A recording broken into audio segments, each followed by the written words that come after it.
Welcome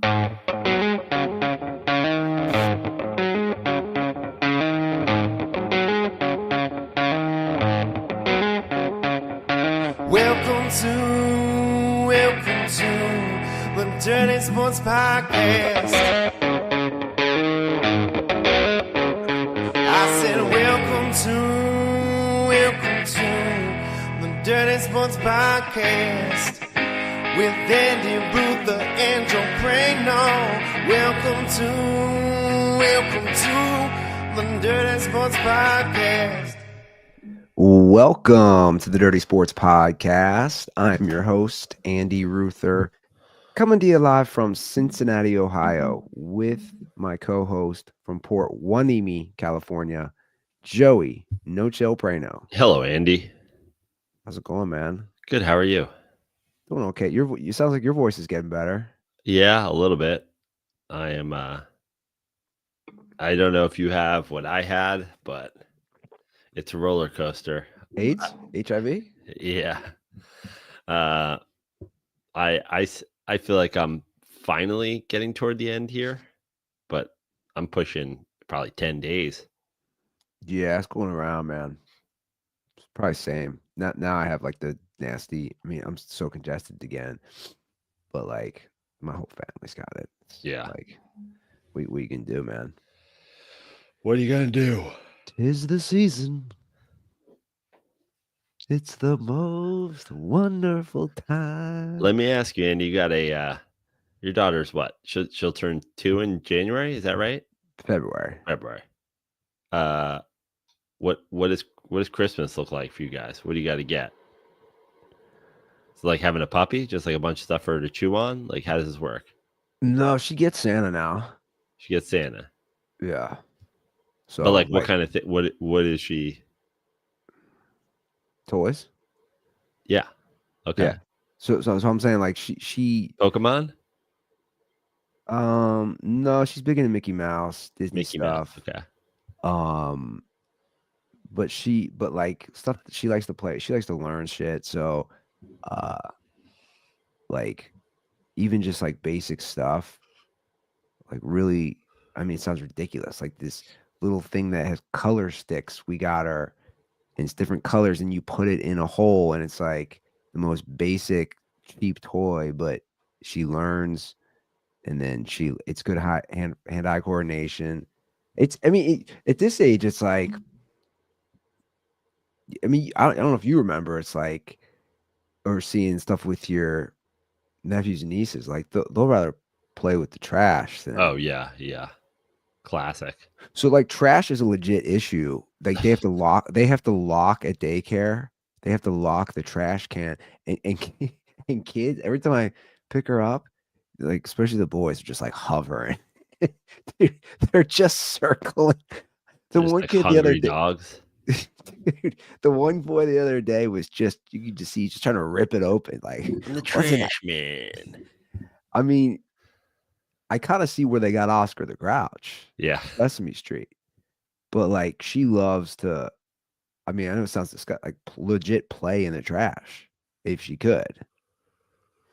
Which is so funny, man. Think about it. Like you guys are disgusting. It sounds like you're still getting off like relatively cheap for Christmas though. Couple toys. Oh, I mean, we should, but don't get me started. I'm looking right now because it's all in this room. The presents wrapped, and then the big thing was like a big little car for her to go in, and then this play set I got at Costco, like she can make forts and shit. But yeah, she'll be spoiled. But yeah, it should be cheap. But don't even start on women, dude. Like stuff women buy, I'm just like, you know, I had a moment there that I just looked at her and I said, you know, I lived in a 390 square foot apartment for 10 years. Like that mindset I still have. Yeah. Look how I dress. You and your mom always make fun of how I dress. Look how you guys, everybody makes fun of my car. I'm like, I'm very minimalistic. We don't need all this shit. I mean, imagine without Flag and Anthem. You wouldn't even have a wife. She's like, how many Yo Fool Raider shirts do you have? I think I finally gave those away. You give the Yo Fool away? I don't know where it is. And that's the funny thing. I do closet cleans. I said that I go, I'm gonna do a closet clean. She goes, you have nothing to clean out. I go, I can get rid of some stuff. You know how women are though, Joe. Yeah. Like I mean, most women, especially clothes. It's ridiculous. But my thing is like, just because you want to get somebody something doesn't mean you have to, especially with kids, because they get so spoiled. Yeah. Especially when nobody else is having kids in my family, so all the aunts and uncles get her stuff. It just accumulates. Yeah.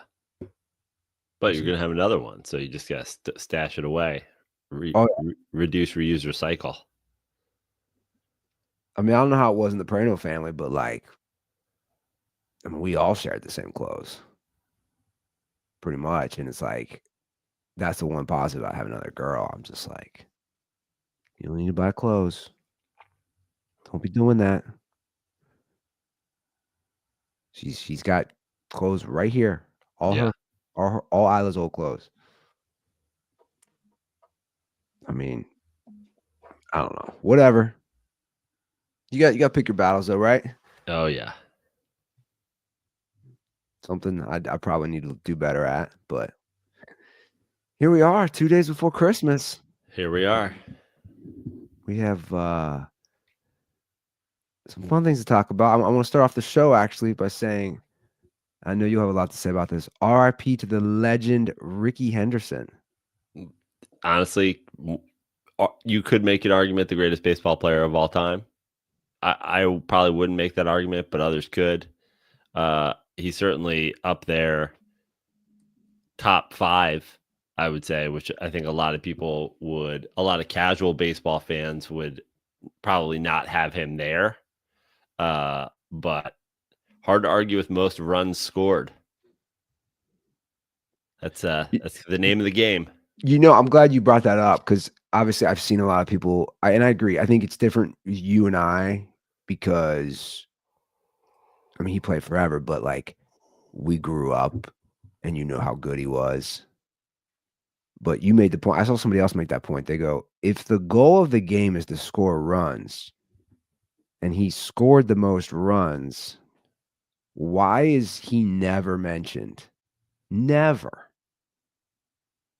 When you start talking about top 5. Yeah. I mean, a guy like Rickey Henderson, and obviously I've been deep in it the last couple of weeks because I made a facts only essentially TikTok and Instagram Reels post about Derek Jeter being the worst single defender in the history of Major League Baseball. Of course, triggering Yankees fans with facts, but that's a guy who's, despite terrible defense, essentially in the Hall of Fame almost unanimously for being a guy who got on base and then scored runs.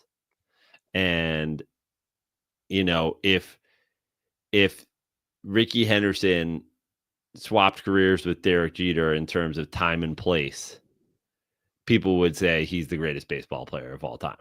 He won an MVP. He scored the most runs ever. He changed the game in terms of getting on base and stealing bases to a point that had never happened before and has never happened again. He, hit for power, hit for average at times. He's right there. I mean, statistically, if you look at, even the advanced analytics, he's up there with a lot of those guys. And played a decent left field as well. I think it's tough to argue he's the GOAT, but I would argue for those people who want. There are those people who want to make that argument, and I'm like, I get the argument, but I definitely would say he's, in the top 5 to 10 baseball players of all time, which is, and he's underrated, which is my whole livelihood in terms of talking sports. Like, the man was criminally underrated, as opposed to a Derek Jeter getting into the Hall of Fame shy of one unanimous vote. Criminally overrated. Yeah. Everything that people applaud Derek Jeter for doing, Rickey Henderson did significantly better. Well, you bring up advanced stats. He's 19th all time in WAR. Yeah.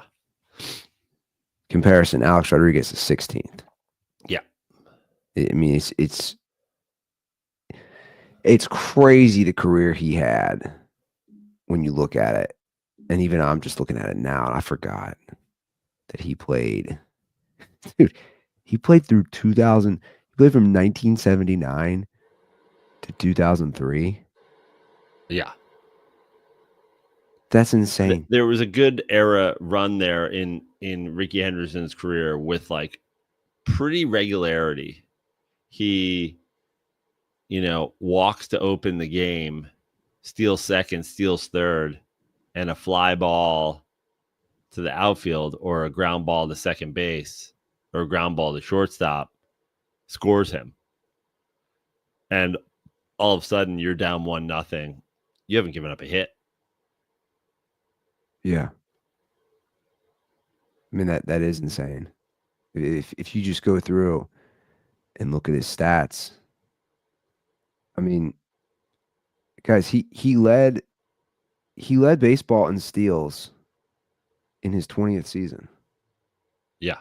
Just think about what I just said. He led the entire league in steals in his 20th season. That's insane. Yeah. And more insane is just the gaudy stolen base numbers. I mean, you look at a guy now, they're like, Ohtani's a fucking alien. He stole 50 bases. Like, he stole like 130 in a year, shit like that. Like, yeah, he stole 130 in a year. He stole over 100 bases, 1, 2, 3 times. It truly is amazing how long he played, and obviously guys used to play longer, which is a whole other discussion. Which I feel like I don't know why, because they're just the better athletes now. Like I don't know why guys can't play as long, just in general. Well, I think there's the modern day understanding of value too. Rickey Henderson wasn't a guy who, you couldn't convince Rickey Henderson to take a rookie deal. So you could go, I could pay Rickey Henderson X amount, or I could get, 80% of his value and pay a guy nothing. And sports, GM types have gotten smart to that, how important the value is. But, coming along at a time when the salaries weren't so out of control that a guy just being like, hey, I just want like a vet minimum number or whatever, like Rickey Henderson's value, he was probably making in those like 15th, 18th, 20th years what guys now are making just to exist in baseball, but these days he would never, because he'd be like, well, I want $6 million to keep playing. And they're like, we can get a guy from the Dominican Republic for $600,000. I mean, he played for 9 teams, man. Yeah. It's it's funny. I had no clue some of these teams. It's like you forget. So Oakland. Yeah. Yankees. Yeah. Those were the easy ones for Nets, sure. Padres. Mm-hmm. Dodgers. Yeah, that's one I Red forgot. Sox. Yeah. Blue Jays. Yeah. Okay, so what? I'm two more. Yeah, you got 2 more. These are tough ones because these were just 1 year. 1 year with each. I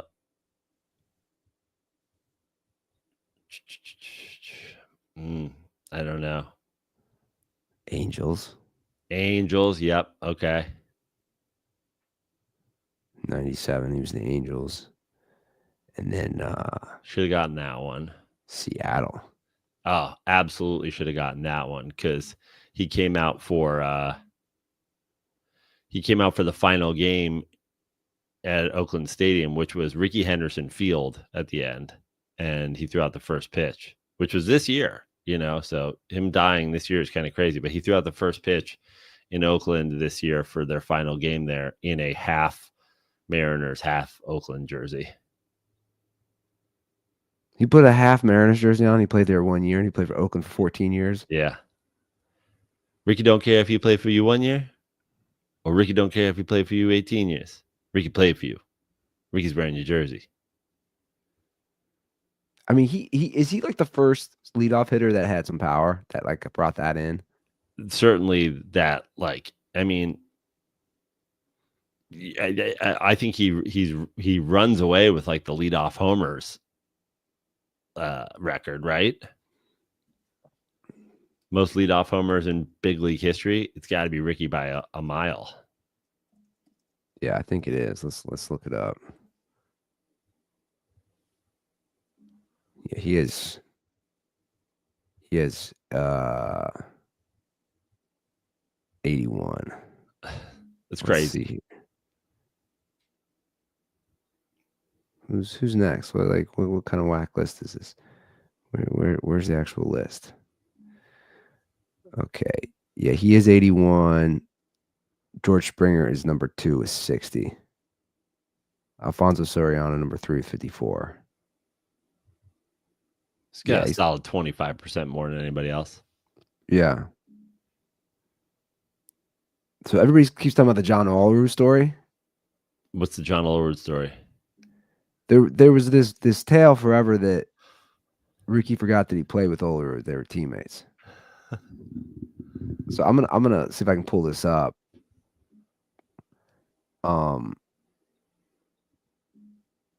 Let's see if we can watch this. You got it there? Yep.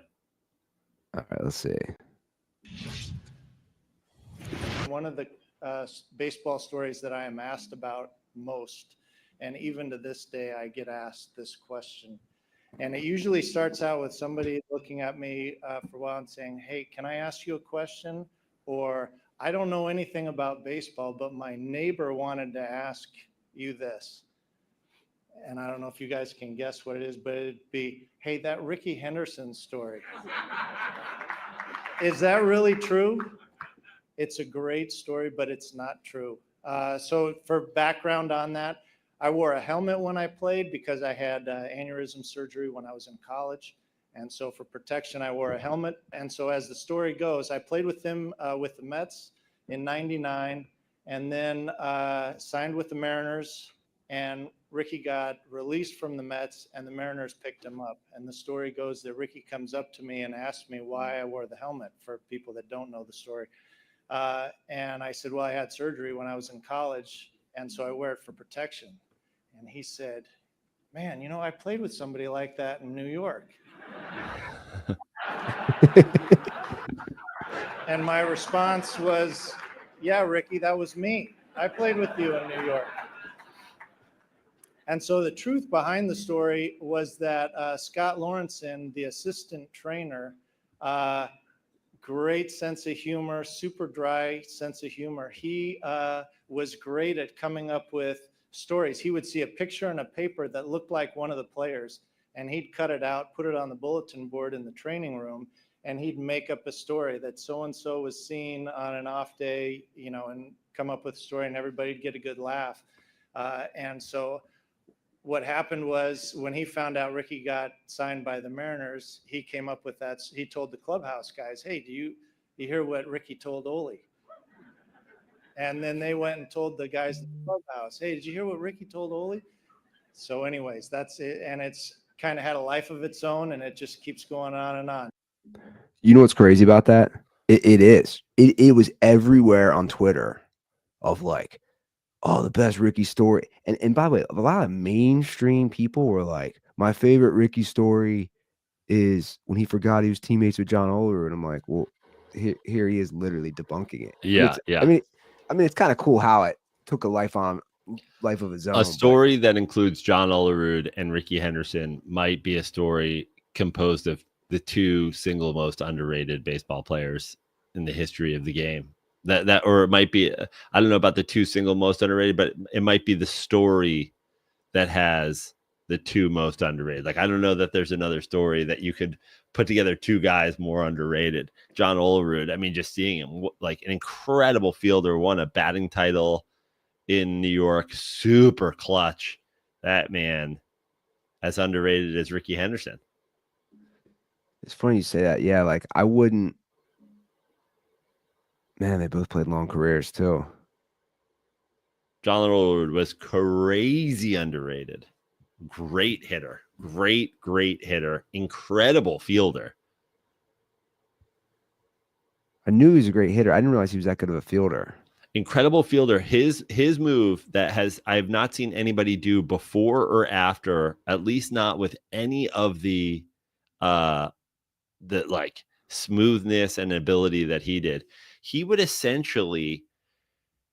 so good at reading his own pitcher's pickoff moves that he would essentially take a lead with the runner so that he had a better chance of fielding the first base position. And he was a split second better at reading a pickoff move than any runner. So when the pitcher made a pickoff move, he would move to the bag first, and then the runner would move to the bag, and they would get guys out. But it wasn't like a trick play. It wasn't like, on this play, I'm going to come over, or that play. He was just so good at reading his own guys. He was like, don't worry. You just throw over. I'll be there. And he would break to the bag before the runner could ever break to the bag. You know why he's underrated? Because of the helmet. Yeah. No, I'm serious. Because like as a kid growing up, I always thought it was weird. You know, why is this guy wearing a helmet? And you almost looked at him like he was a special needs dude. Yeah. I'm being serious. Like if you watch the game, and you know, obviously there wasn't social media, you go, what's this dork doing? But you knew he was a good hitter. You're like, what's this guy wearing a helmet in the field? Yeah. Whereas nowadays they just say, oh, yeah, he had a brain aneurysm in college. And everybody would know. Yeah. They'd say it every game. Yeah. Or every Sunday night baseball. But back then, you didn't have the access. So I just thought he was like special needs dude who could hit. Little do you know. You hear these stories that you're saying about his fielding too. Those two would be a fun. They'd almost be like a cop duo, like a sitcom. Yeah, like the straight laced John Rickey and Olerud. Ole. Yeah, they're mounted police because they both played in Toronto. So were they on the? I don't think they were on the Blue Jays together. No, but Olerud was on those Blue Jay title teams. Yeah. Yeah. What was the Blue Jays title teams? 92, 93? That sounds right. It's definitely 92. It's either 91 and 92 or 92 and 93. Because Minnesota won before that, right? Yeah. Yeah. Well. Because what your Braves were 90. Reds were 90. Or sorry, your Reds. Your Reds were 90. That was the year Rickey won the MVP, because I remember as a little kid, you're like, oh, he's the leadoff. This guy's a stud. And he had these green gloves. Mm-hmm. And he comes with the bat, and you're like, man. The green Mizuno gloves that were padded. Yeah, you're like, oh, this dude's a beast. He just looked, his legs, he just looked so muscular. Yeah. Like so your Reds won 90, Minnesota 91, Braves 92, 93. Or sorry, Jays 92, 93. Yeah. I don't know why I want to keep saying Braves. So yeah, Braves was in 95, I think. Reds, Twins, Jays, Strike, Braves, Yeah. Yankees. Yeah. You know what I'm talking about though, right? Didn't you feel like when you saw him at bat, he just looked. Then you went Marlins, Yankees. Marlins sneaking in there. Diamondbacks. Yeah, that's an interesting little run there.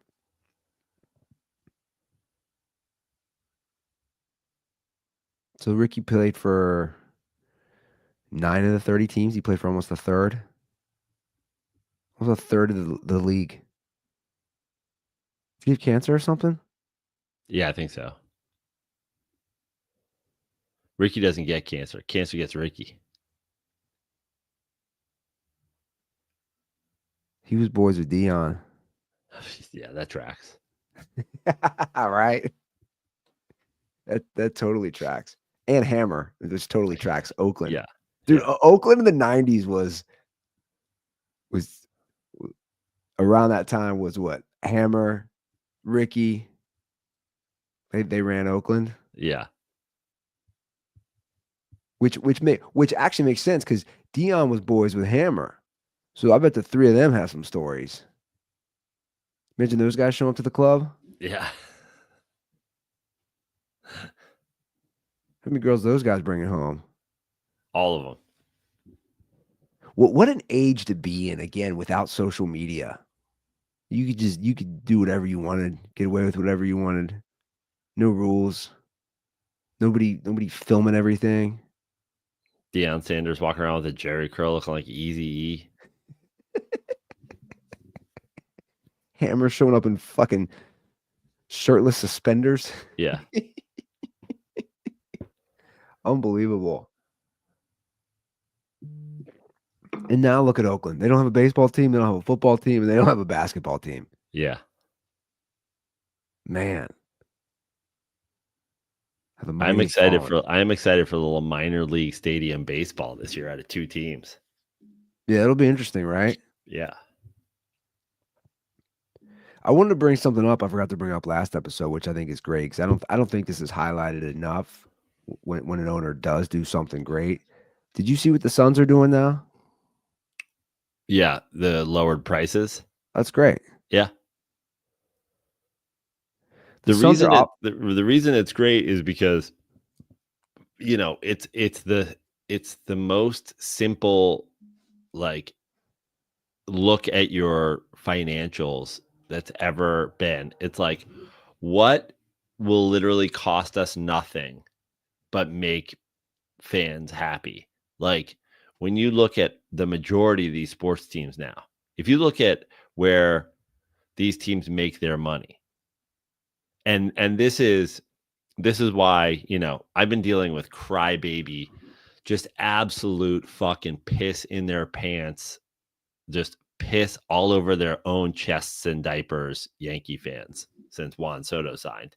But it's like, enjoy spending $50 a beer for Juan Soto. And it's like, dude, let me tell like everybody how it works across sports.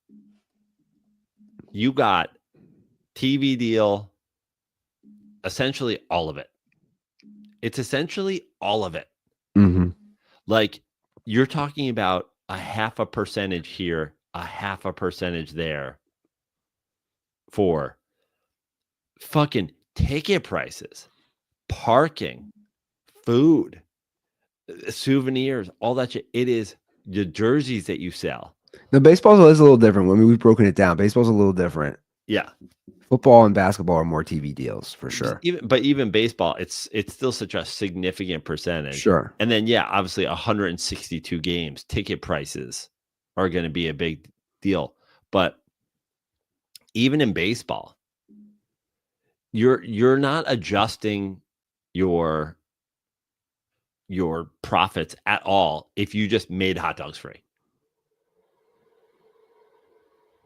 You're just not like they're going to be like, oh, we've seen a 0% difference. In fact, we've talked about it a million times. If the Texas Rangers tomorrow just said hot dogs are free, everybody's hot dogs in baseball will be free by the start of next year. Because you're probably going to see a jump in attendance that outweighs the cost of a hot dog. But obviously, in the NBA, don't you think they would be smart enough to look at that though and crunch the numbers? Isn't that what businesses do? Like you would think they would say, okay, like well, let's just get to it. What the Suns are doing, and the owner posted this, on social. Matt Ishbia. It's a $2 value menu. Everything is now $2. The hot dog, the 16-ounce bottle of water, the 16-ounce soda, the bag of chips, the bag of popcorn. It's all $2. And he lists what it used to be. A hot dog used to be $9. Bottle of water used to be $8.50. Chips used to be $7. And he said a family of four used to spend $98 on hot dogs, water, and popcorn. Now a family of four can enjoy hot dogs, water, and popcorn for $24.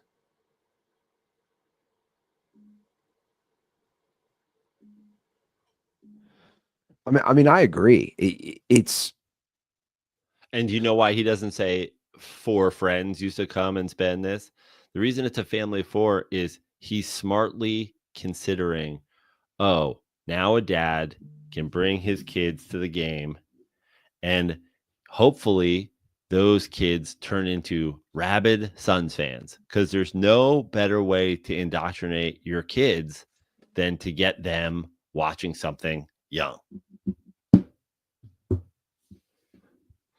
Yeah, it's true. And you know what? A small gesture, I know for me, just like the smallest gesture will win me over.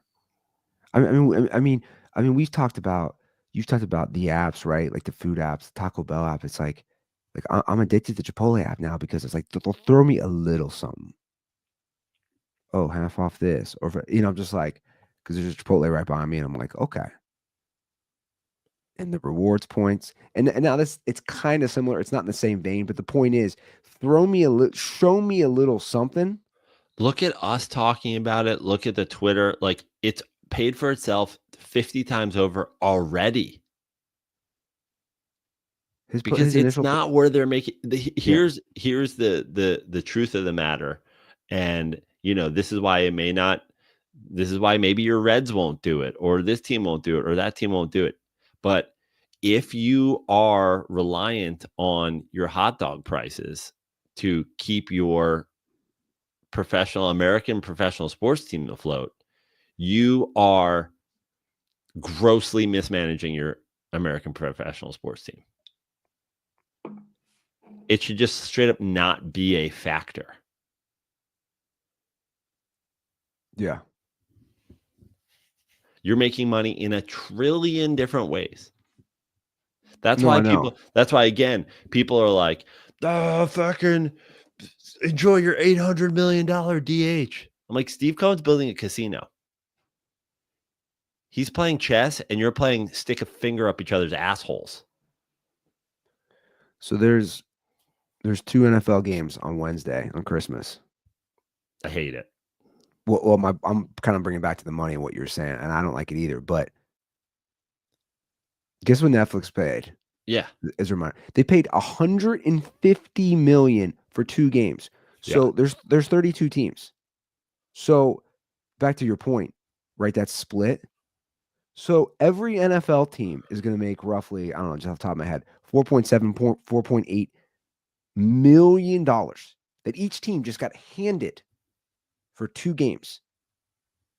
So it's literally the profit on hot dogs for the whole year. But that's my point. No joke. So then you go to the stadium and they're like, we want, any NFL stadium pick. We want anywhere from $12 to $20 for a beer. And you're like, dude, I see what you make off the TV contracts. Get fucked.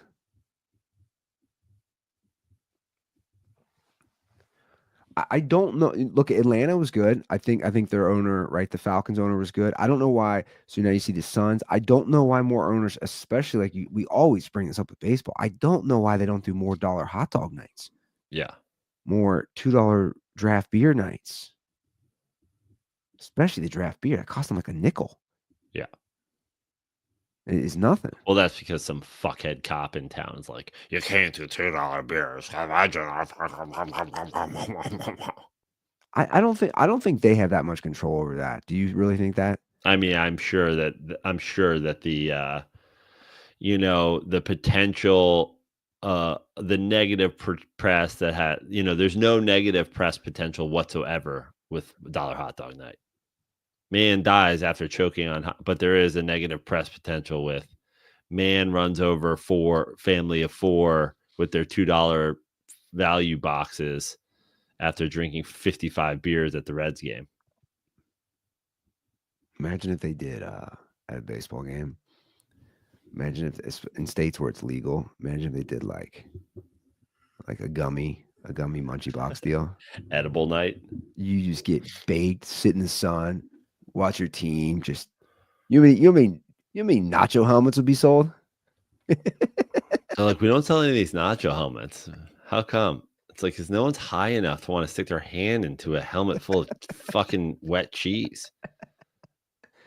You mean nacho helmets they would sell if they did edible nights? Stoner night at the ballpark. I could see a minor league team doing something like that. You know who should do it? They should the Blue Jays. They should do John Olerud nacho helmet night. Yes. Yeah. They really should. And at the bottom of it is like a little slogan that Rickey Henderson said. Yeah. Like when you get like, well, what did Rickey say? Rickey said, "Eat more." just do a commercial with John Olerud where he has cheese dripping down the side of his head. Yeah, I'm here for it. So we got 2 weeks left in the NFL, man. Yeah. We're to that point. I'm actually really excited, and I wonder if you're going to agree with me on this. I know the Chiefs are in, one loss. They're in firm control is what I was trying to say with the number 1 seed. But I almost want to kind of take them out, especially with the NFC. I feel like this is more of like, oh, what do we expect? Because the Niners were always right there the last few years. Does that make sense? Yeah. You had a Rams team that was kind of always hovering. I'm talking like after they won the Super Bowl, like up to that. It's if I look at the standings, I'm like, okay, I think the Chiefs could be susceptible. I mean, again, I'm not betting against them, but then you're like, okay, then we got the Bills. You never know what could come out of some of those teams. Like, I don't know, possibly a Ravens or Chargers or whoever. And then, like I said, the NFC gets really interesting to me. Yeah, absolutely. I mean, I Really believe if the NFC, if the season ended today, that yesterday's Washington Philly matchup would be a first round game. It would. Correct. That's interesting right there. Now I know Eagles fans are crying into their yinglings, being like, would it be a game if we had Jalen Hurts? To which I will respond, you're the ones that keep butt fucking your quarterback to death. You're the ones whose quarterback was 1 for 4 with 41 yards rushing when he got concussed. That's what happens when you run your quarterback. When the literal only play you can successfully run without fail is ass fucking your quarterback. It happened in the pocket. It didn't happen in the pocket, first of all, but just every idiot mobile quarterback defender. It wasn't even a play where this is what happens. Well, you know what surprised me the most about that game was the defense for Philly. Right. And to me, which the Jalen Hurts fucking stands don't, Yeah, so like, that's my thing. Like I take my takeaway from watching that game yesterday is the Commanders scored 20 points in the fourth quarter. Yeah, that's my takeaway as well. And the fact that, I'm not looking at the drop by what's his name? Which gave Washington the ball back. AJ Brown? No, it wasn't AJ Brown. It was Saquon? No, who's the other receiver? Devontae Smith. Yeah, Devontae Smith. I was forgetting his name for a second. I'm not taking and it was just a drop and he catches that. Literally the game's over. They run out the clock. I don't look at that. I look at he did drop. And they lost the game on a Falcons drop or the Falcons game on a Saquon drop earlier in the year. Some teams, some cities just have being full on fucking choke artists in their DNA. And that's Philly. Well, I don't know if they're full on choke artists, but I could do a Ken Burns documentary about that city's choking. I watched. They had a quarterback vomit in the Super Bowl. Freddie Mitchell had to call the plays. Well, my point is, I watched Jay Daniels drive with relative ease right down the field, knowing he has to get a touchdown. Yeah, and he did it. That was like, and I know it's just one game, but that to me was, and by the way, we've to me the discussion's over. He's the rookie of the year. I know we had this talk last episode. Guys, like where is Washington without him? Come on. Well, it's pretty easy to point out. They're the Giants. Yeah. I mean, he's completely changed that team around, and he's got that little moxie to him where you go, oh, even when we're down a couple touchdowns like they were early. I mean, even in that final drive, Jalen Carter, who is an incredible defender, who the Eagles got a steal of a draft pick because they give zero fucks about, character. He got put in a body bag by Jaden Daniels on that last run. Like, he just put his foot in the ground and was like, whoop. Yeah. But that's what I'm saying. I mean, you talk about a team, they're the 7th seed right now. It's like, if I'm not just the Eagles, Detroit, anybody, like I don't want to face him. Right. I don't want to face him. But then who do you want to face? Do you want to face the Packers? No. They're a 6 seed. The Vikings are 13-2 and currently a 5 seed. And then the Rams have won, I don't know how many in a row. They started, it's just like last year. They started slow. They had a ton of injuries. You want to face a Super Bowl winning quarterback and a defense that's coming on strong. And a great coach. And a great coach and team that's now finally healthy. Like if you look at the NFC, and this is my point, I'll just say it. I wouldn't be shocked if 3, maybe 4 teams made the Super Bowl. Like potentially. Like not the Falcons, but Lions wouldn't surprise me. Eagles wouldn't surprise me. Rams wouldn't surprise me. Obviously the Packers. Hell, I mean, the Vikings thing is interesting. I don't know at this point. It's like they keep winning. The defense looks good. They're winning tough. Like it's not easy to win in Seattle. Right. Darnold's overall playing well. Now, do I keep having this thing on the side of me saying, "Oh yeah, wait until the playoffs"? So this has 3 turnovers, Sam Darnold game written all over. Yeah, but you do got to give their coach, credit for he's doing the early Goff. He's doing the Jalen Hurts. It's a smart playbook of he's making a couple throws here and there, but for the most part, it's the easy read. And the good thing about the throws he does make that are tough is he has, an all-time elite receiver. So if you're going to throw the 50-50 ball, like Joe Burrow says, fuck it. I know Justin Jefferson's out there somewhere. Yeah.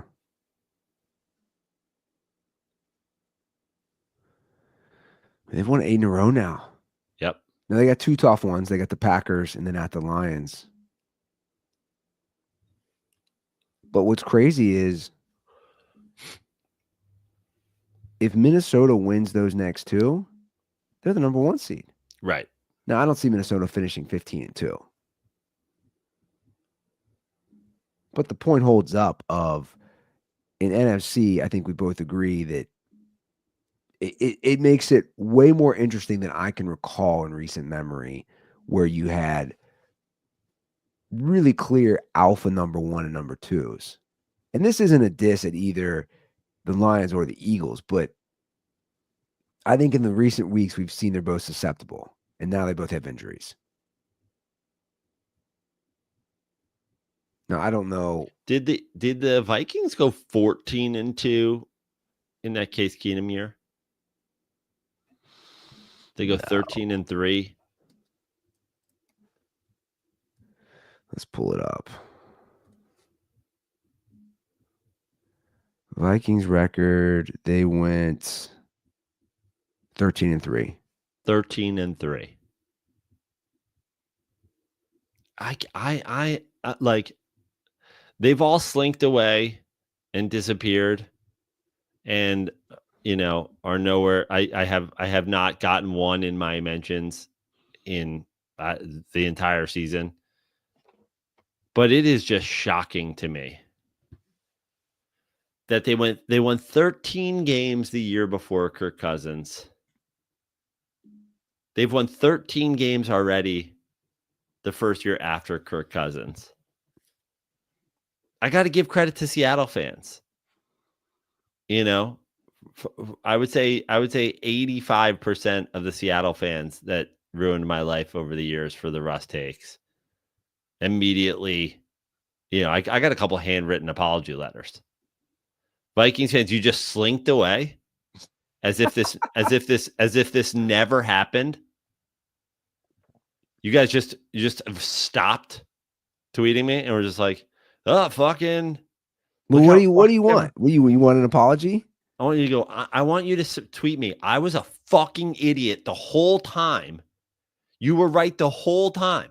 You were right the whole fucking time that you can't put together a good team when you overpay a fucking mediocre quarterback who has now been benched by the Atlanta Falcons. Turns out you were right the whole time. The single thing keeping us from winning 13 games every year was our quarterback. You were right the whole fucking time. They won 13 games once, and then they lost in the playoffs to your boys. Yeah. I'm saying 13 games under Cousins. Okay, well, you're actually leading me into the next point that I wanted to talk about today. About paying, like, I know we keep talking about it, but like at this point, because now that seasons have been determined for a lot of teams, we talk about the quarterback and overpaying him. I just think teams are going to have to start making corrections.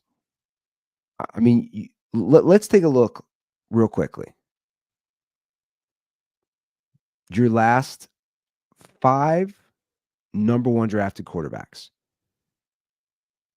Kyler Murray not making the playoffs. Again, never won a playoff game. He's been paid. Joe Burrow most likely not making the playoffs. Now, he's been playing great. Has no defense. Tough to pay your quarterback and defense. And, that's a whole other discussion. But probably not making the playoffs.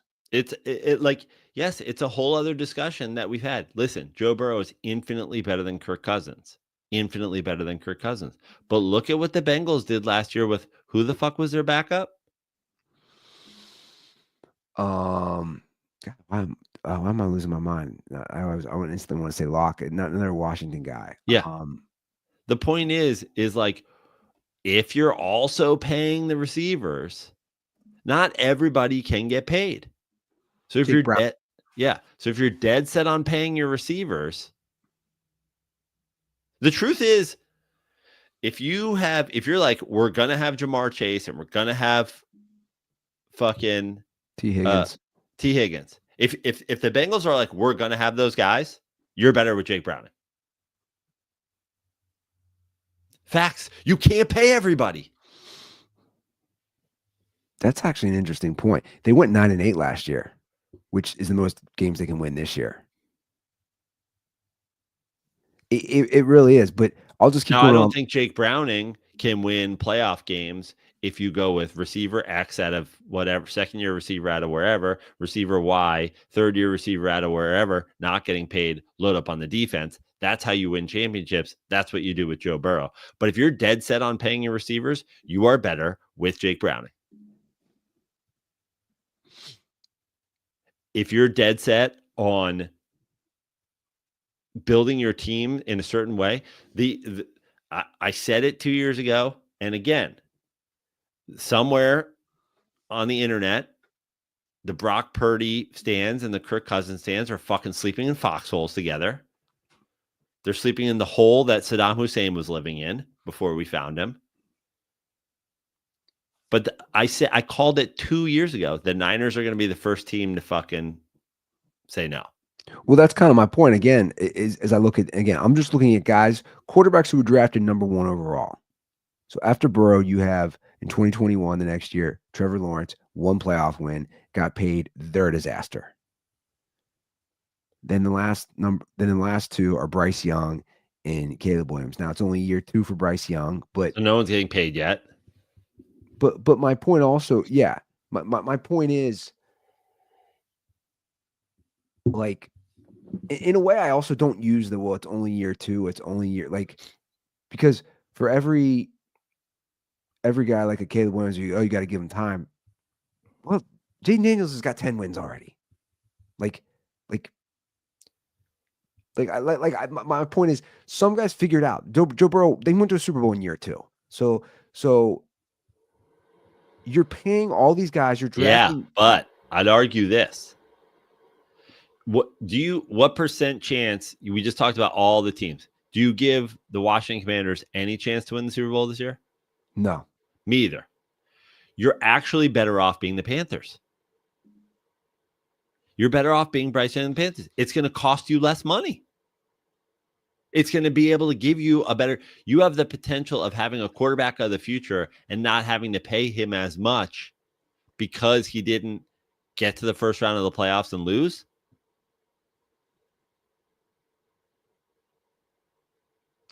I mean, look, it's an interesting way to look at it. It is you're Now, buying obviously, yourself. The point is you're not better off having a quarterback that it takes time to develop, but you are better off if he develops getting into a position where you have to pay them less. Because we've certainly seen the tide is turning. We went through a stupid era of every quarterback who's a free agent gets the highest deal of all time. Kirk Cousins became the highest paid player in football multiple times. Well, the era possibly ends the Brock Purdy discussion as far as the era. Like, he's the guy. He's the test. I mean, look, and I'm just using him as an example. Kyler Murray has all this money. He's a prime example of, like, he's been in the league 5-6 years. They're already eliminated from the playoffs again. It's like you paid Kyler Murray. He was a number 1 overall pick. That's why I'm bringing it up. That wasn't a good investment, man. Now, I don't think they're a well-run organization either, but even if you're the number 1 overall pick and you think you found your franchise guy, I just don't think you can't pay these guys at some point. How many times have I made this analogy? I will go surfing in Los Angeles, and you go to a parking lot, and there will be a guy there with a beautiful Porsche sports car with a surf rack racked onto the top, pulling up and surfing.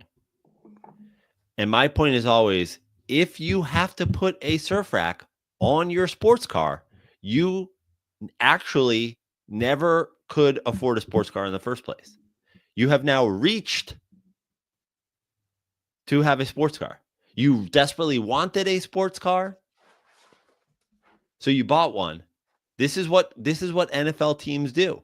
If you Kyler Murray is a Porsche. Okay, great.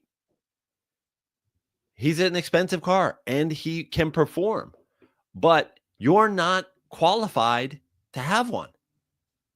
And so then buying one when you can't actually afford one is a waste of money. Now you have to do dumb shit like put a fucking surf rack on your sports car. I was driving with a fucking surfboard sticking out the sunroof of my Cadillac and getting the same job done.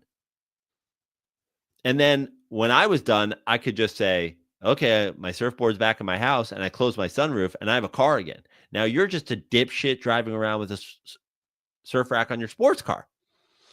You were never qualified in the first place. A guy who owns that car and surfs has a fucking Jeep that he puts his surfboard in. Do not pay a quarterback if you don't have the structure around you to do anything with the quarterback you just paid. So we've seen them stop paying. They stop paying running backs. Whereas now the money's going to receivers. And Jamar Chase is going to get fat money now. I mean, he's going to get fat money, whether it's in Cincinnati or somewhere else. So that position's being valued. That's the question. Will they ever do that with quarterbacks? You know, I see so many people saying, or like articles is like, well, you have to pay Birdie. And you just go, well, why? You don't have to pay him. You have to pay Burrow? Purdy. And you're just like, you don't have to pay him with these other, like, I just listed all those guys. You have to pay him if you hate winning? Isn't Brock like what's stopping Brock Purdy? Why are the Niners not in the hunt this year? Well, you know what everybody will say. Because all their weapons are hurt? Yeah, injuries. Yeah. No shit. But that is the argument against Brock Purdy. If you can't do it without your weapons, and it's impossible to pay your weapons and your quarterback, Patrick Mahomes did it without Tyreek Hill.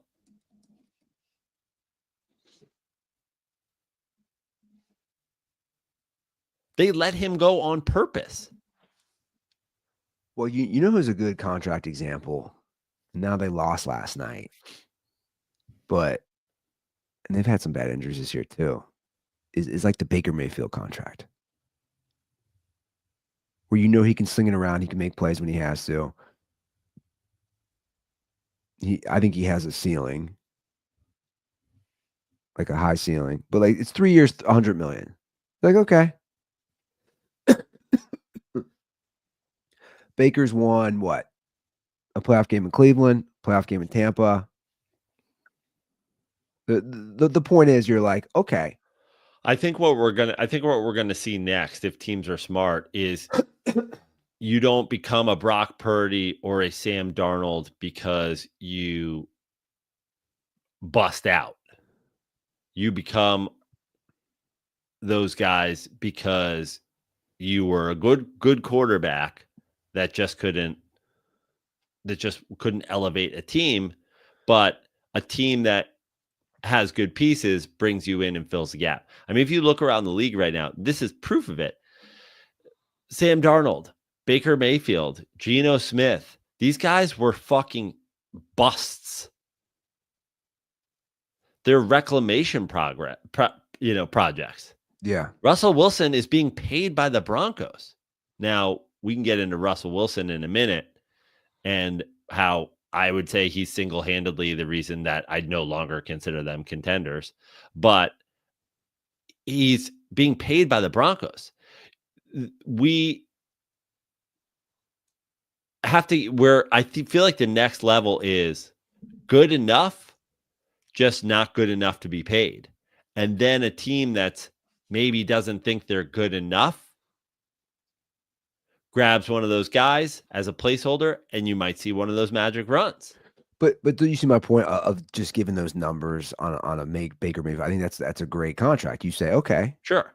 But that's a lot of money for a guy that they're like, he's done. He's out of football. He's a backup on this team.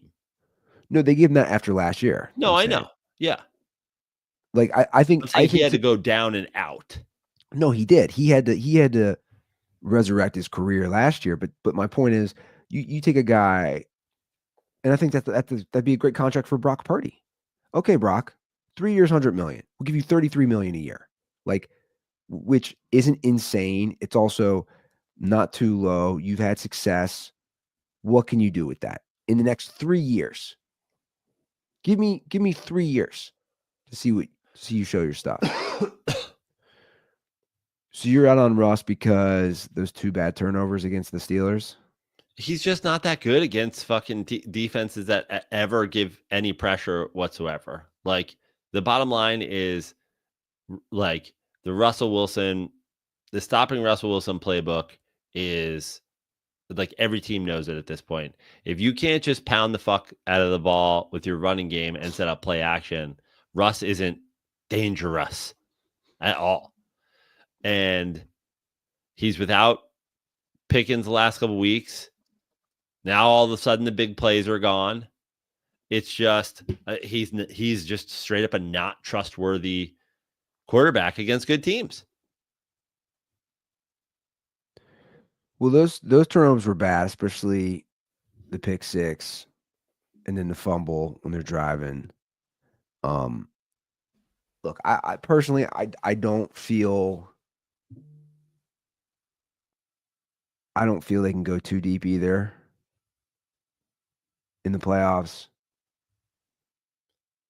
I think that I think their defense is like I said, I saw them live. Their defense isn't a defense that you traditionally see with the Steelers, and their offense isn't good enough. So I agree.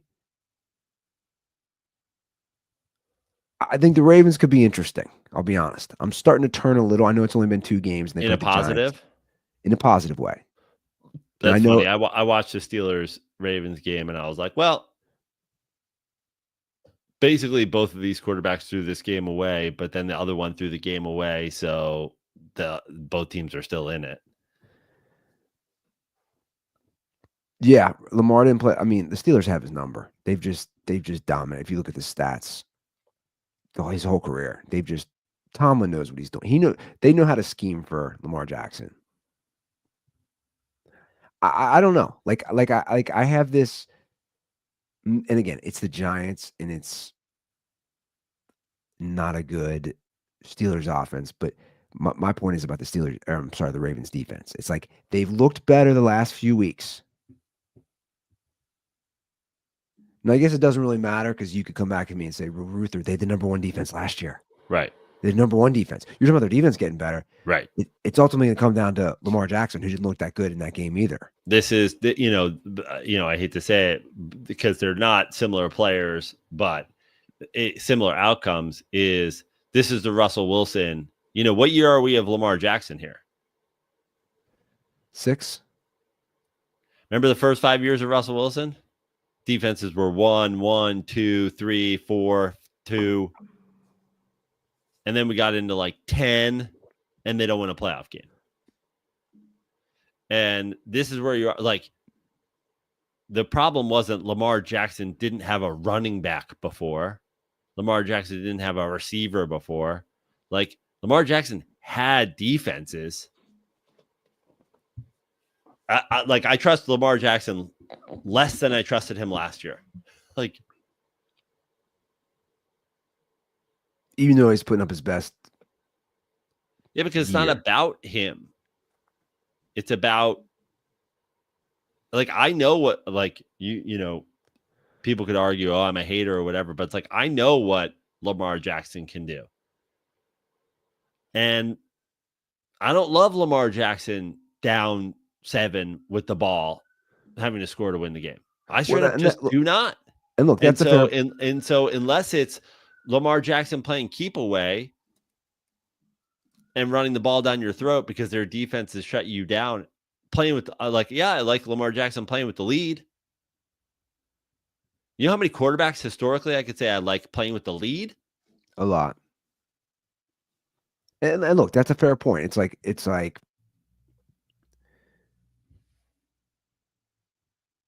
if the Ravens enter the playoffs, the question is, I mean, I guess in a way it comes down to the Chiefs, right? Like, now they did whoop the Bills in the regular season, but they would have to go to Buffalo most likely, or they would this year if they played the Bills. But again, it's Kansas City.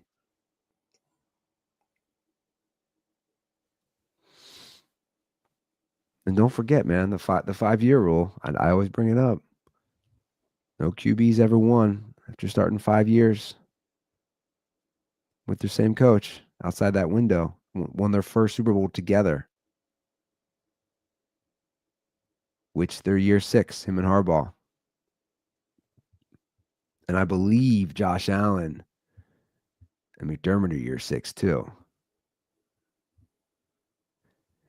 It's funny. I've seen so many criticisms of Patrick Mahomes lately and this year, and he's turning the ball over, and obviously it's his worst statistical year. And I keep seeing time and time again, and he made some great plays yesterday. And that one pass where he was falling down, Joe Burrow, I keep seeing so many people saying Burrow is the best quarterback in the NFL. And I just say, guys, what the fuck is wrong with you? And I think Burrow's great, and he's having a great year, but that's a great play against the fucking Browns in December at home. Cool, great play. It doesn't take anything. I'm not taking anything away from it. But what did I just say? Against the 4-10 Browns and their third string quarterback. Did you see the fake stumble? Of course. Trip Lions play? Of course. Okay. To me, this is the difference between the Lions, who are the 1 seed in the NFC, and the Chiefs, who are the 1 seed in the AFC. But also the Chiefs, the difference between the Chiefs and everybody. I'm fairly confident that the Chiefs are doing a Shaq Lakers. Like, I'm fairly confident they've showed 40% of their plays. Well, I agree. And they're not pulling it out in a week 16 game to beat the Bears. They're not pulling it out when they desperately need plays to win games, because they're like, are we desperate to win games? All this fucking Chiefs hate and all this Chiefs are susceptible. The Chiefs are the lone best team in football. Not a 3-way tie, not a 2-way tie. They're the best team in football. You are your record. They're the 1-loss Chiefs. And I think that they're not showing their hand. I lost in my fantasy semifinals yesterday. I've had Travis Kelce the whole year. Travis Kelce has been a middle-of-the-road tight end. I think we have a 13-catch Travis Kelce playoff game. I think we have a 40, I think we have a 35-point Chiefs offensive playoff game. I think we have a 400-yard Patrick Mahomes playoff game. I think we have a trick play playoff game. I think they're the Lakers with Shaq. And I think the Chiefs have never been more susceptible, is you falling right into the Chiefs trap that they've set for you. If you are a team, I don't think any teams are, because I think coaches and GMs and all that aren't as dumb as the average Twitter user.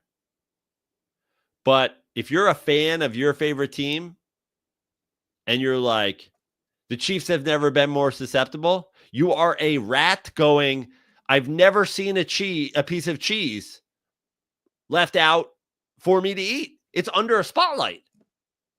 This is the greatest thing that ever happened to me. Look at that piece of cheese. It's almost being propped up on some sort of platform as if it's begging me to eat it. That is a rat trap. You are about to get your neck snapped. Like,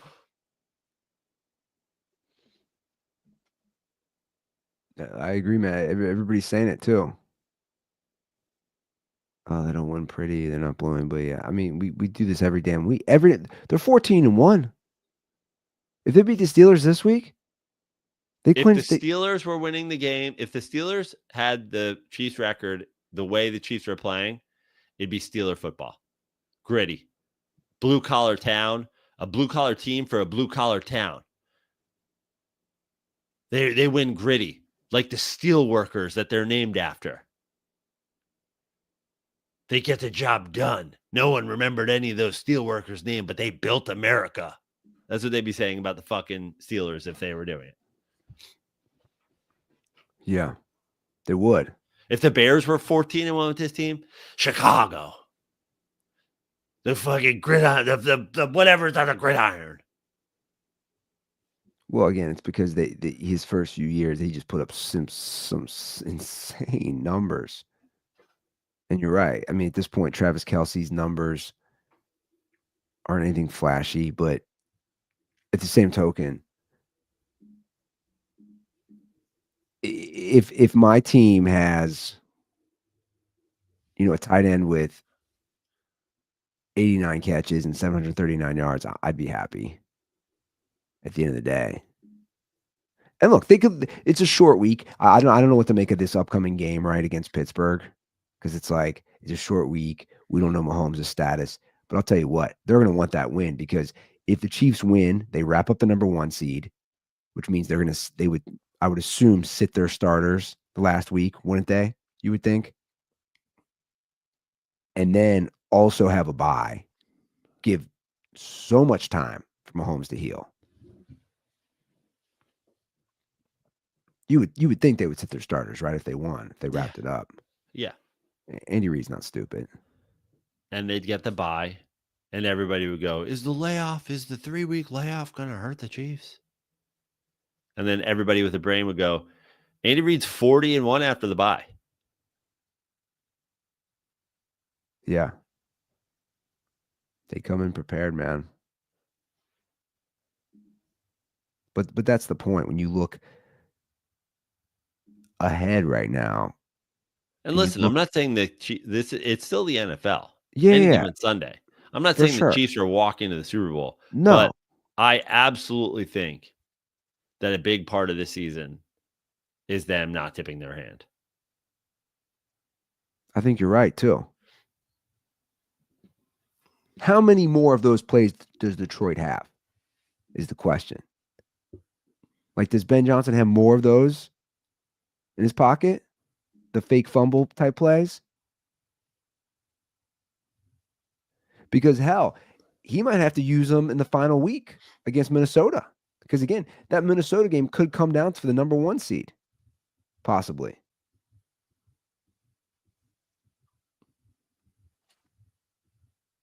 I just had this feeling somebody's going to do something so fucking stupid in the playoffs, and I'm going to laugh.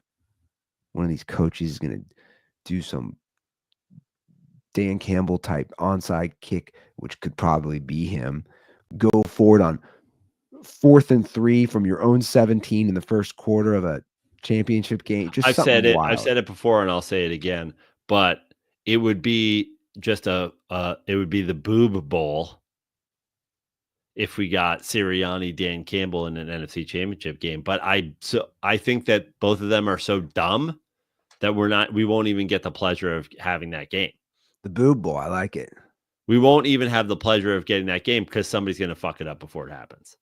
Well, you said it, I think, last week. Like the Chiefs, Andy Reid now, it's hilarious. He was mocked for so long. He's turned into the conservative guy. Yeah. When it comes to game management and play calling. And that probably goes to your point of everybody thinks the Chiefs aren't good when all these other coaches are being insane. Coaches have lost their damn mind on some of these fourth downs. What are you doing? And the fucking screen's always like, the analytics say you should go for it. This is the right call. I wonder if there'll be an AI coach in our lifetime. Is there a robot out there? I mean, listen, Dave Roberts is essentially that. Like, he's like, Yeah. you know, like if the phone's off the hook, Dave Roberts just is stuck. Like he's like a Roomba stuck in a corner. And then the phone rings, like, oh, okay, I can make a decision again. Do you think it's essentially happening in baseball? I wonder how long it'll take before, like, there's just, when you go to a fast food place, there's no, like, there's almost no workers. I'm assuming that there's already like AI, like analytics of like, I'm assuming those Microsoft tablets already tell you like your win percentage rate if you do this versus you do this. I'm assuming, but I could be wrong. You ever walk into when's the time you walked into McDonald's? I don't know. Not a proper one. Not like open the door to McDonald's, like maybe a airport one or something. I forgot that I hit one up real quick yesterday. I forgot the Happy Meal. I just drove up. I wasn't paying attention, so I had to run in. It's wild now. You walk in, and this is one just right by us, and it's like, nobody's at the front. And I'm not saying they're all like this, but I know a lot are. Nobody's at the front. It's all screens, and they're just out there. They're just making the food. Yeah. And the woman was like, I was like, wait. I was like trying to flag her down, like, we didn't get my daughter's Happy Meal. And it was like, she had a look on her face like, I got to interact with somebody. Yeah. It's wild, man. Where all that stuff's headed. I want to see Dan Campbell go against an AI in a championship game. Great. Yeah. We're biting kneecaps. I don't have kneecaps. My processor says that I should not fear you, as I do not have kneecaps. My kneecaps exist virtually, and therefore cannot be bitten. Dan Campbell's like, I got grit. My processor tells me that grit is not real.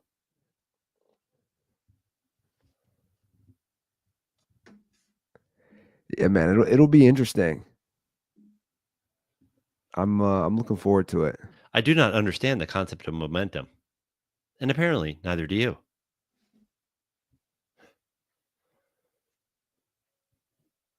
Would you be shocked if the Chiefs didn't make it to the championship game? Yes. If they didn't make it to the AFC championship game, So they just got to win. would I be shocked? Yeah. Would I be like, holy shit? No, but yeah, I would say it would be a shocking outcome for me. Like, we've talked about it before. Like, I think that is the best chance to eliminate the Chiefs, is to eliminate the Chiefs early, sneak up on them early. But, we're talking about a bye. We're talking about them being one win away from it, AFC championship game. That's my point. Yeah. So, yeah, coming off a bye, I'd be pretty shocked if they didn't get there. Because as it stands right now, they either get a rematch against the Texans team or a Ravens team. Maybe a Steelers team. There's, the Chiefs hate. I'm to the point where I find it very interesting from fans. There's so much Chiefs hate, and there's so much critiques, obviously, of every little bad call, and that wasn't the best call on the Mahomes fumble which they ruled incomplete pass, and they ruled whatever it was, the sportsmanlike conduct. But I'm going to say this as a guy who was obviously pro Belichick and big on the Patriots and is like enjoyed everything they did. They still got caught cheating a bunch. My point is, you can justify that hate. The Chiefs hate is like middle of America team that was literally built the right way. They were constructed.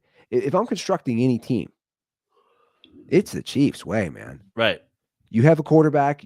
You like the Patriots were hated. Exactly. But the Patriots weren't even hated to the level the Chiefs are hated. But that's what I'm saying. Like the Chiefs, it's fascinating to me. The Chiefs are hated. And you're like, wait, they already were a playoff team and they had a quarterback. And they still said, hey, we think this guy's good. We're going to jump ahead. Meanwhile, they didn't cheat. And like the Kansas City of it, like a Kansas City fan means nothing to me. Yeah, same. A Boston fan is a gigantic racist piece of shit. For a team that cheated repeatedly. And they were disliked, but they got less hate than the Chiefs. That would be interesting to ask people if you think the Chiefs are hated more. I think they might be. Oh, they're hated more. For sure. Especially if you look at it now, especially in retrospect. Look at any post. So through this many seasons of their career, Patrick Mahomes and Tom Brady have the same number of championships won. Mahomes has more Super Bowl appearances, more Pro Bowls, more MVPs, more statistical everything. Yeah, his numbers are going to blow him away. His numbers blow him away. Look at any post that. You're comparing him to the fucking GOAT. Mahomes doesn't touch him. And it's like, well, he does. He's better. Yeah. Thus far, he's better. He's been more team successful. He's been more personally successful. He's been more statistically successful. He's like, he might not play. Listen, he might not play 22 years because he's not mentally ill. And I have a feeling Patrick Mahomes isn't going right into the booth. But like, thus far, Patrick Mahomes has been better than Tom Brady was. No doubt about it. I mean, that's pretty undeniable. Yeah. Protected. He'd be dead in Brady's era. Brady is more protected than any quarterback in the history of the game. In fact, the argument for Brady and all those is Brady beat him in the AFC Championship game. Brady beat him in the whatever. Remember the AFC Championship game where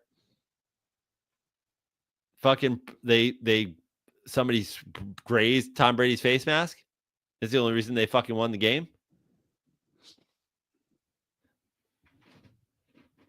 Yeah, there were some controversial calls in that game. That's for sure. But yeah, you're probably right. The Chiefs probably get more hate. Which again, it's like it's middle of the country. Kansas, like we're gonna hate Kansas City. It's odd to me.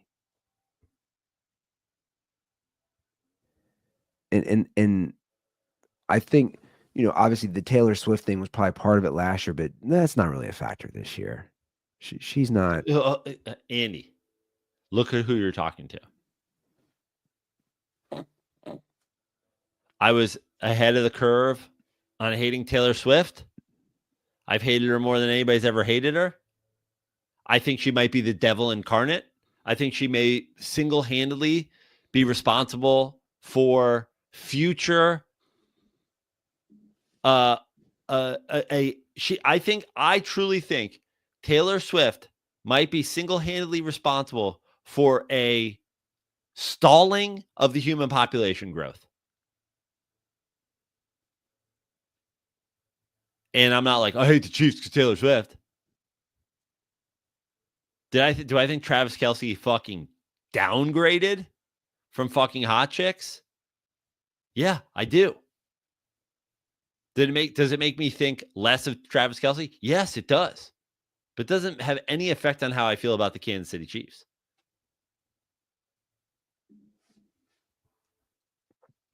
Yeah.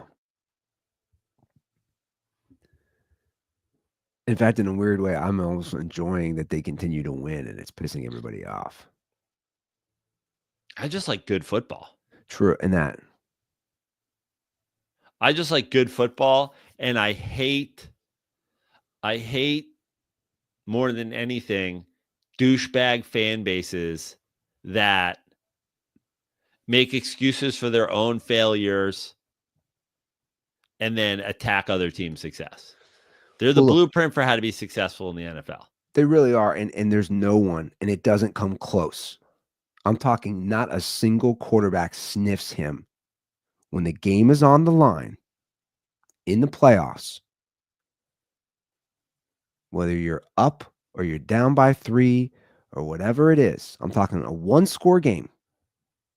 There is no one that I would rather have the ball. And the bottom line is it's why delusional fan bases, again, who's the 1 seed in the NFC? Lions. Okay. Since the move to the one team bye, we suddenly have you're suddenly way more likely to go to the Super Bowl as the 1 seed than you were in the past. So let's just do it. Lions Chiefs Super Bowl. Coach. Is it close? No. Quarterback. Is it close? No. Defense. Is it close? I mean, no. There's been a lot of injury. Yeah, I don't know how close it is. I mean, I would obviously give the edge to the Chiefs. The edge to the Chiefs on the consistency of their defense all year. The edge to the Chiefs on the lack of injuries. The edge to the Chiefs on defensive coaching. I was just going to say, you got the all-time defensive coordinator. It's not close. Coach, quarterback, defense. It's not close. When you look at those when you look at the 2-1 seeds in the things that you and I in the history of the show have been like, this is what we're judging teams like, it's not close. They're not close in any single aspect of the 3. Yeah. I mean, obviously any given Sunday is a thing. It could happen. Sure. But that's true. You want to go Ravens, right? Coach, is it close? It's close. Let me put it this way about Patrick Mahomes. Now, I was a little too young, and they didn't really need comebacks when they had Montana, except against the Bengals. But I can't really speak on behalf of Joe Montana. I've never seen a quarterback, including Brady, when it comes to Patrick Mahomes. That again, I'll repeat that. When the game is on the line, regular season, sure, but I'm saying playoffs even more. When the game is on 1 score, like there's never been a QB where I just know he's going to drive them down. They're going to score, or they need this drive to maintain the lead to win. He's going to do it. It's like doesn't even come close because Brady had some Super Bowls where he had opportunities and he couldn't do it. Well, I mean, listen, both of our Super Bowls against the Giants gave him the ball back. And that's my point. Mahomes is just like until I see it not happen.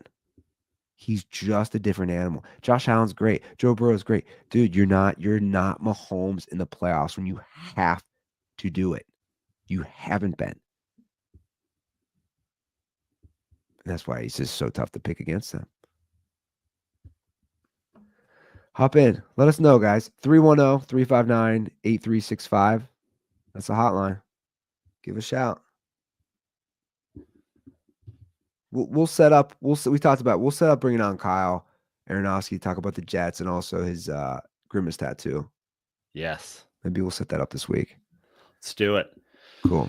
You guys can follow me on all social media at Joe Prano. You can follow my shows, joeprano.com/shows.